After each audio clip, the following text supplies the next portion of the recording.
ಸ್ವಾಮಿ ಶರಣಮಯ್ಯಪ್ಪ. ಇದು ನಾನು 20ನೇ ವರ್ಷದಿಂದ ಪಾದಯಾತ್ರೆ ಮಾಡ್ತಿದ್ದೇನೆ ಕಾರವಾರದಿಂದ. ನನಗೆ ಪ್ರೇರಣೆ ಅಂದ್ರೆ ನಮ್ಮ ಗುರುಸ್ವಾಮಿ ನಮಗೆ ಪ್ರೇರಣೆ. ಇದೊಂದು 20 ವರ್ಷ ಆಯ್ತು ಗುರು.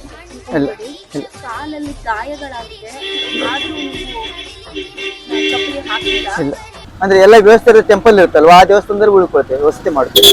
ವ್ಯವಸ್ಥೆ ಅಂದ್ರೆ ನಿಮಗೆ ನೀವು ಊಟದ ವ್ಯವಸ್ಥೆ ಇರುವುದಿಲ್ಲ, ಒಂದು ನಿದ್ರೆ ಮಾಡ್ಲಿಕ್ಕೆ ಮತ್ತು ಎಲ್ಲ ಬಾಕಿ ಎಲ್ಲ ವ್ಯವಸ್ಥೆ ಇರುತ್ತೆ. 20 ವರ್ಷದಿಂದ ಹೋಗ್ತಿದ್ದೀರಾ ಅಂದ್ರೆ ಅದು ಖಂಡಿತ ಕಡಿಮೆ ಮಾತಲ್ಲ.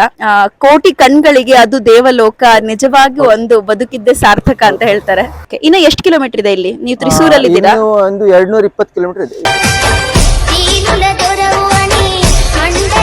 ದಾರಿ ಇನ್ನ ಇದೆ, ಉದ್ದಕ್ಕಿದೆ ದಾರಿ.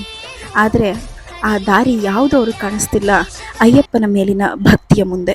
ಅಯ್ಯಪ್ಪನ ನೋಡೋದಷ್ಟೇ ಅವರಲ್ಲಿರುವಂತಹ ಡೆಡಿಕೇಶನ್, ಶ್ರದ್ಧೆ ಮತ್ತು ಭಕ್ತಿಗೆ ಎಲ್ಲರೂ ಶರಣೆನ್ನೋಣ. ಭಕ್ತಿ ಭಾವದ ಮುಂದೆ ಇನ್ಯಾವುದೂ ಇಲ್ಲ ಅಂತಾರಲ್ಲ, ಹಾಗೆ ಸ್ವಾಮಿ ಶರಣಂ, ಅಯ್ಯಪ್ಪ ಶರಣಂ.